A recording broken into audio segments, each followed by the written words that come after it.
Aldo, gracias por estar en Infobae TV. No, al contrario, gracias a ustedes, ¿cómo les va? Bien, si hay alguien que me gusta hablar es con Pignanelli, porque tiene la capacidad de ser una persona que sabe de lo que habla, entonces te lo puede explicar. Es muy didáctico. Yo considero que los que saben explicar los temas son porque realmente lo conocen y lo saben. Aldo, estamos acá con Daniel Estico comentando la situación en la cual se encuentra la República Argentina, y recién le preguntaba si creía que estos movimientos que se habían dado con el dólar entre jueves y viernes y se esperan que también ocurran esta semana son una devaluación encubierta de a dosis mínimas que el gobierno está generando. Sí, lo que pasa es que mientras la inflación siga en el nivel que está, el tipo de cambio en la Argentina ya no se puede retrasar más de lo que estuvo. Si el gobierno o el Banco Central dejan el dólar fijo con una inflación que está arriba del 2% mensual, con picos en enero, febrero del 4,5%, el problema que vamos a volver a tener es como en enero un atraso cambiario, y esto va a ser letal para la economía argentina. Así que lo que está haciendo el Banco Central son deslizamientos con ajustes en el tipo de cambio, como era natural que iba a ocurrir. Yo creo allá por principios de marzo, si no fui el único, fui el primero que dijo, ojo con el tipo de cambio, que con esta inflación entre fines de marzo y abril iba a empezar a tener que ajustarse. Y hoy estamos en el mes de mayo con algunos ajustes donde el Banco Central está tratando de no retrasar el tipo de cambio. Y bueno, es la puja de siempre, la tasa de interés contra el dólar. La tasa de interés es la herramienta, el arma que tiene el peso para defenderse. Y la devaluación es la herramienta o el arma que tiene el dólar para defenderse. Si vos tenés una devaluación que está por debajo de la tasa de interés, va a ganar el peso. Si la devaluación o inflación está por encima de la tasa de interés, el que pierde es el peso. Claro. Entonces claro. Eso es lo que está pasando ahora. Pignanelli, usted, yo recuerdo hace un tiempo ya, me acuerdo que lo hemos entrevistado varias veces, tanto en Infobae como al menos en lo que a mí respecta en otros medios, y me acuerdo una charla que tuvimos en América 24 junto con Rolando Graña, en el cual me quedó muy clara la matemática simple que usted hizo, que fue: si la Argentina logra bajar por lo menos la mitad de su gasto público, va a poder combatir de la manera eficiente al menos la inflación, lograr que por lo menos no siga subiendo. Si mal no tengo entendido, Daniel, el informe semestral de gasto público de la República Argentina todavía no se anunció. El trimestral, perdón. Exacto, el de marzo. No está anunciado. Exacto, en estos días tenía que estar anunciando abril y todavía no se conoce el de marzo. Aldo, ¿tiene alguna esperanza usted que el gasto público haya, aunque sea, bajado un peso?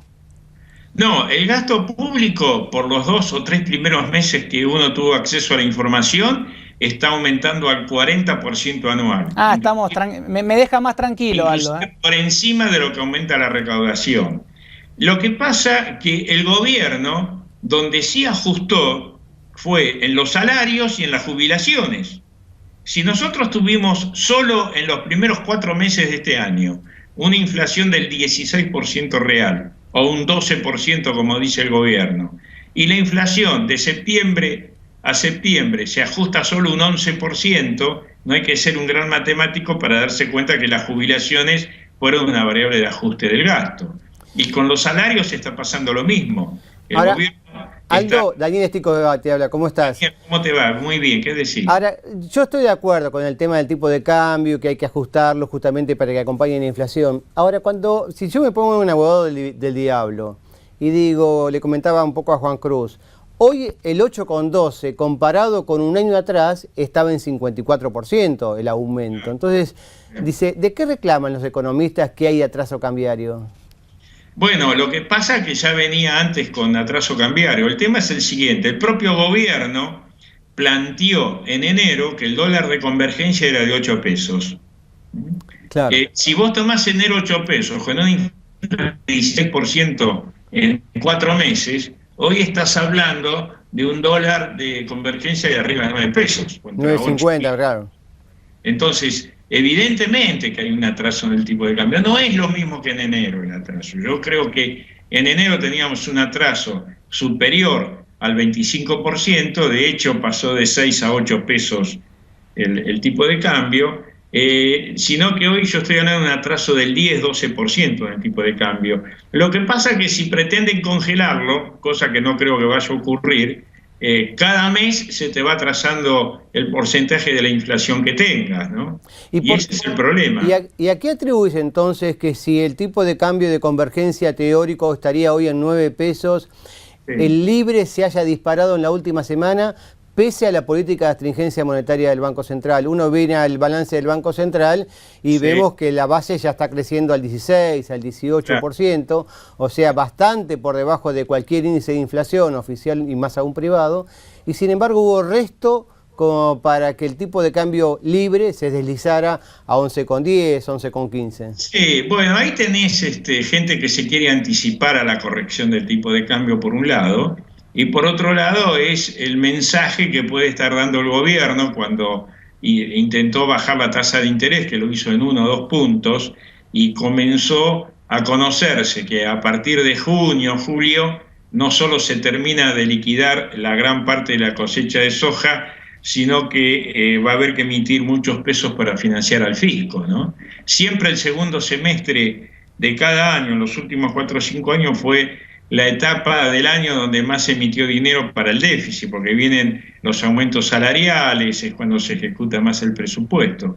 Entonces, lo que hace el mercado en este caso es anticiparse a esa novedad y se puso un poco más demandante. Tampoco es un precio para que nos intranquilice. Un blue de 11 pesos, 11.10, tampoco es un blue que nos puede intranquilizar porque está posicionado un 20% arriba del teórico convergencia, que es 9 pesos, ¿no? Aldo, se firmó hace poco nada más un acuerdo por desarrollo energético entre miembros del Frente Renovador y exsecretarios de Energía. ¿Cómo sí, ustedes analizan ese acuerdo? ¿Qué significa? ¿Cuáles son los puntos más importantes? ¿Y cuáles creen que deben ser los pasos a seguir luego de esta firma? Bueno, yo estuve presente el sábado en la oficina de Sergio Massa en el Tigre, junto con el equipo económico del Frente Renovador, con Martín Redrado de Mendiguren. Ni los sábados les deja tranquilo Massa. ¿Cómo? Ni los sábados les deja Massa allá. Está bien. Pero también, bueno, estuvo el equipo de los exsecretarios de Energía, sí, y se firmó este documento, que en realidad es un documento de política de Estado. Lo que estamos proponiendo, que lo está haciendo Sergio Massa, y él está hablando con los otros potenciales líderes y candidatos, como el caso de Wiener, el caso de Macri, Sanz, Cobos, inclusive hasta llegó a hablar con Scioli. Scioli le dijo que iba a consultar con el gobierno, pero la realidad es que es un documento que establece como política de Estado un cambio en la estrategia energética, porque en los últimos 3-4 años, a raíz de los errores que a nuestro criterio cometió el gobierno en materia energética, hemos perdido no solo la soberanía energética, sino que nos está costando mucho costo fiscal, por un lado, por los subsidios, y por otro lado es el gran problema de la crisis cambiaria que hoy tiene Argentina, la falta de dólares. Hasta el 2010, Argentina tenía un superávit energético, quiere decir que exportábamos más de lo que importábamos, sí, de 5.000 millones de dólares por año. Este año va a estar arriba de los 7-8.000 millones de dólares de déficit el sector energético. Esto quiere decir que en 3 años, si sumamos lo negativo y lo positivo, hemos perdido más de 12.000 millones de dólares en términos anuales de divisas a raíz de la crisis energética. Nosotros ahí avalamos la propuesta de los expertos en energía para que Argentina vuelva a recuperar su soberanía energética, por lo menos en los primeros años, 2-3 años, que haya equilibrio cambiario entre las exportaciones e importaciones, y ir a una nueva ley de hidrocarburos, y que realmente YPF se constituya desde el Estado como la columna vertebral de esa nueva estrategia, fundamentalmente que sea eficiente, ¿no? Aldo, recién le preguntaba en términos energéticos, y hablábamos recién de subsidios. Yo recién le preguntaba a Daniel Estico, hice un breve raconto de lo que está viviendo el ciudadano día a día, al menos hoy, lunes, en estos días de mayo. Tienen aumentos de consorcios. En el Mundial se supone que se empiezan a sentir las bajas en los subsidios de energía, agua y gas. Hay aumentos en las prepagas que están hablando entre 15 y 20% con medidas de fuerza en los distintos sanatorios privados porque no quieren tomar ninguna medida si no aceptan los aumentos. Están los aumentos en las naftas, los aumentos en los seguros. Todo se torna, la verdad, cuesta arriba.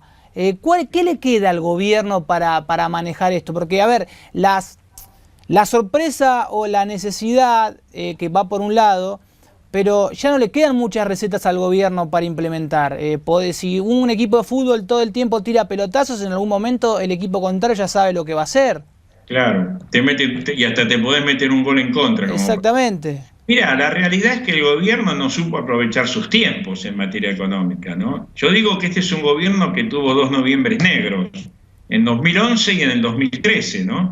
En el 2011, después de una contundente victoria, con el 54% de los votos, todos esperábamos otra etapa en la economía y lo que hicieron fue profundizar las medidas como el cepo cambiario, que trajeron una enorme crisis en vez de solucionarlo.